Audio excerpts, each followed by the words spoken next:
kitchen turned grocery store for a few minutes. Just imagine hearing people talk over the intercom and music in the background. Good, okay. Now we're in the grocery store mindset. We're just gonna take a little bit of time to walk through the grocery store, give you some tips on if you're trying to shop more nutritiously, what to look for, especially if you aren't too familiar maybe with the grocery store, how it may be laid out. This is gonna be great for you. And before we dive in, something to just keep in mind in terms of general grocery store layout is the perimeter of the grocery store is where you'll find the most whole foods usually, or in most grocery stores. So the fruits and veggies, produce aisle, the dairy and the meat, seafood section, all those are usually around the perimeter.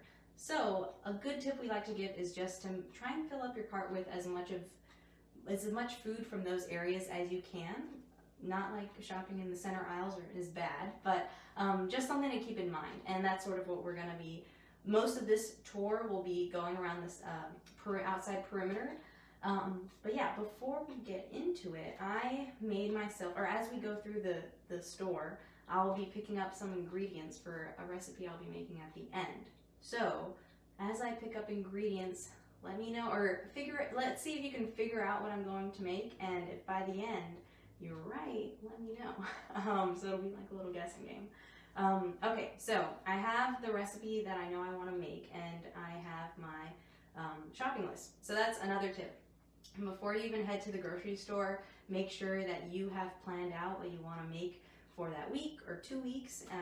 Go through what you have, and then of course whatever you don't have, make sure that that's on your list.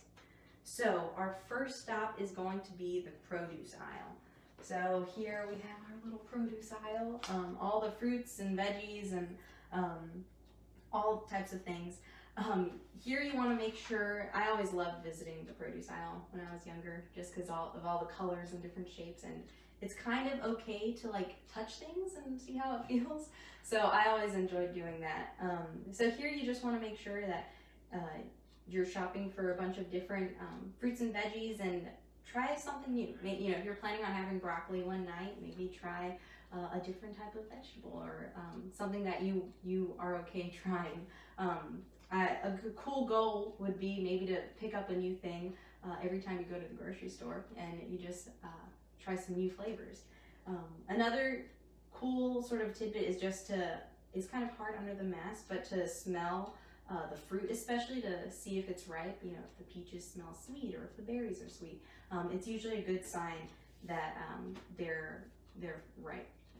And then also sometimes people wonder if there are some fruits you shouldn't eat because they might be high in sugar. No fruit is off limits. All fruit, it's all natural sugar. The only sort of sugar concern you should have is if you are watching your blood sugar. So if you have diabetes, just make sure you're having a smaller portion, let's say of bananas or pineapple, the usually higher carbohydrate fruit if you're trying to watch your blood sugar. Okay, so that's the produce aisle. From here, for the recipe, we're going to be getting some conveniently chopped, some tomatoes, onions, some celery, and I'm not going to put this in the basket, but I'm going to leave it on the side. We're getting that. Imagine it's there. So our next stop is the sort of natural food section. So your store might not have this section, it depends, but this is a cool stop if you're just wanting to try maybe some cool different products, unique finds. You'll find like legume pasta here, milled flaxseed or ground flaxseed, just some cool or different like roasted bean snacks, bunch of different sort of things you can find here and can try. So this is just a cool stop if you want to try something new, a different type of nutrient profile. Give it a look, but we aren't getting anything here for our recipe actually. But here we're moving on to the dairy aisle. I love the dairy aisle. Milk and yogurt and cheese. We don't have that here actually. But yeah, I absolutely love the dairy aisle. Here you'll find, of course, your milk and yogurts and dairy alternatives, almond milk or soy milk, and your eggs. So we're a big fan of Greek yogurt just because it has a lot more protein than, let's say, normal yogurt. And so, but something you want to keep in mind is the sugar amount if you are picking some yogurt. Yogurt will naturally have about 7 to 10 grams of sugar. So just be wary, or look on the nutrition label under added sugar to see how much sugar is there. So if something says like 20 grams or 19 grams of sugar, you know, maybe look a little further into the nutrition label or just consider that or another option. Some of the yogurts that I know our dietitians definitely recommend is Ziggy's and Chobani lower sugar. And then in terms of eggs, I'm also a big fan of eggs, hard-boiled, soft-boiled, fried. These are delicious, and you don't need to worry about the yolks. I know sometimes there's concern about the yolks, but if you have cholesterol concerns, don't worry about the yolks of these. They're super chock full with vitamins and minerals. Amazing food right there. Our next stop will be the bread. We don't have a huge, actually from here for our recipe, we're going to be getting some of that yogurt, and I think that's it. Let me check my grocery list. Yeah, that's all we need from there. So the bread section, you have, like, I know when I walk into the bread aisle, I'm blown away by the amount of different loaves and different sorts of, bread options. Whole wheat, white, whole grain, there are a bunch of different options. But my main tip is basically to look at the fiber amount. Try and pick the option that has the most amount of fiber. And that'll just help keep you full longer and help control those blood sugars if you're trying to watch your blood sugar. So from here, I'll just be we're running a little low on bread, but we'll be getting this loaf of bread and putting that in our basket. There we go. And then our next stop will be the deli section. So here, we're gonna have, of course, your sliced meats and cheeses. So those are always, an awesome option if you're trying to make a quick lunch or something. Pick up those sliced meats. Just be careful of the sodium amount. You want to aim for about no more than 600 milligrams of sodium, and just to be aware of that, especially if you're, have high blood sugar. I'm high blood pressure. There we go. So just be aware of that. Another good option to get here is rotisserie chicken. If you don't feel like preparing a whole blown dinner, you can just stop and get a whole rotisserie chicken. We don't have a whole rotisserie chicken here, but we did a few days ago. So this is the chicken from that, and I'm going to put that in our basket. Another thing you can find here are the cool cheeses like feta or goat's cheese. Here we have some mozzarella balls and hummus. Hummus is a great snack option for chips or with veggies. You get some good fiber and some good protein from there.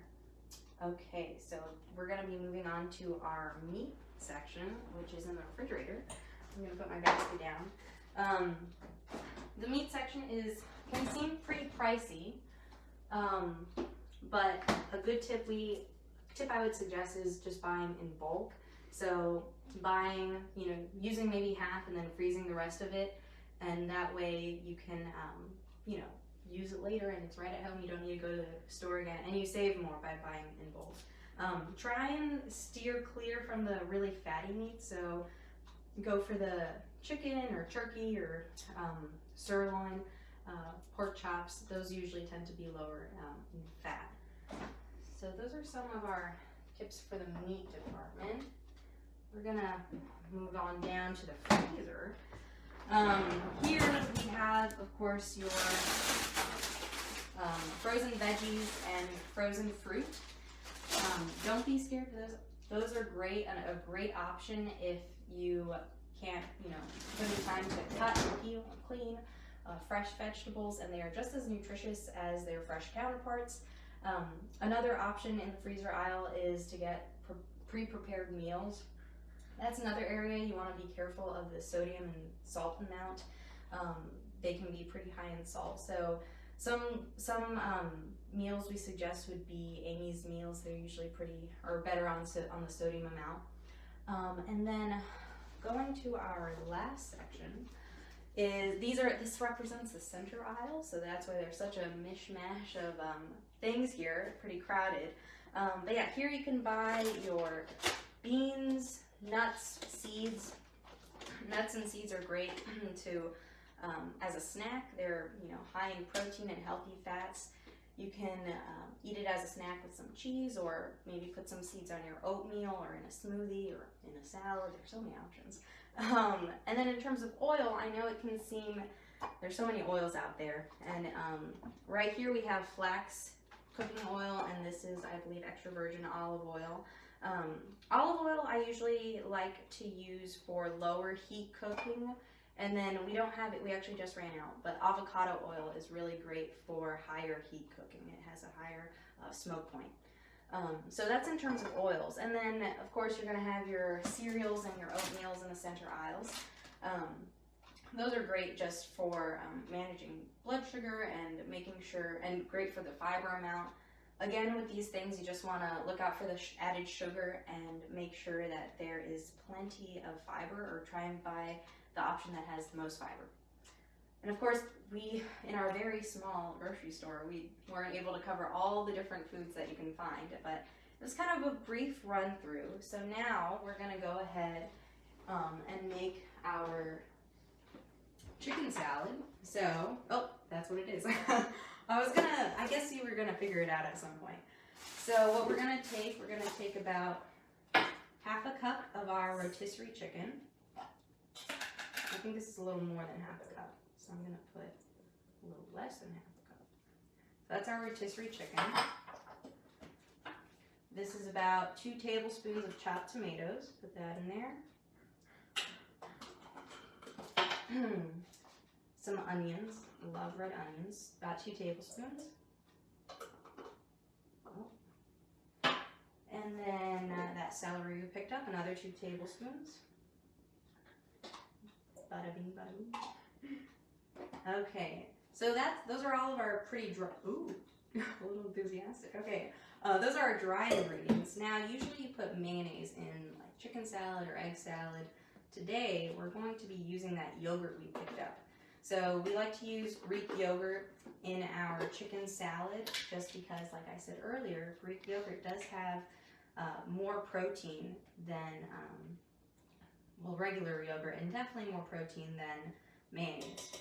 So we're going to add 2 tablespoons of that. There we go.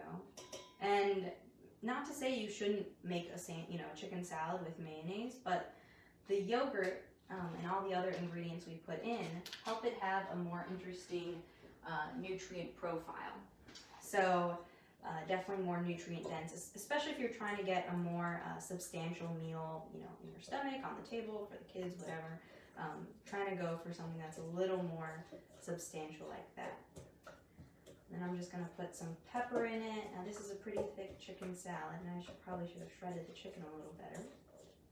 And we're going to put some pepper. And this is chicken salad's always fun because you can basically dress it up, add whatever spices you want. Old Bay, that's a big thing in Maryland. True Marylander. Add some Old Bay, or maybe you want some Italian seasonings. Go ahead and put that in there. I think I had a little more chicken than I expected, so I'm gonna put a little more yogurt. And then once that's all good, I'm gonna get some of that bread, and we're just gonna make a little sandwich out of it. Probably should have gotten this out beforehand. But you know what? It's all about the journey. So we're gonna finish up the sandwich. Wow, we had exactly 2 slices of bread, then the butts. So talk about great planning. So we're just gonna take our little chicken salad with our pepper, and we're gonna, it's kind of crowded here, but we're gonna put it on, and I probably should have a plate underneath, but the counter's fine. I'm not gonna put all of it on the sandwich, just so it doesn't all fall out. But that is our quick little lunch or dinner recipe. There's even some left over if you want to share it with anyone. But yeah, that's all for this grocery store. And and I forgot, it wasn't in my shopping bag, so I forgot to put it in. But definitely want to put some lettuce or arugula in this sandwich, and it gives it a nice extra crunch. But other than that, that is that's it for this grocery store and little recipe. Thanks for joining me, whether you're here now live or in the future. I hope you guys have happy cooking now and for all the days to come. Bye, guys.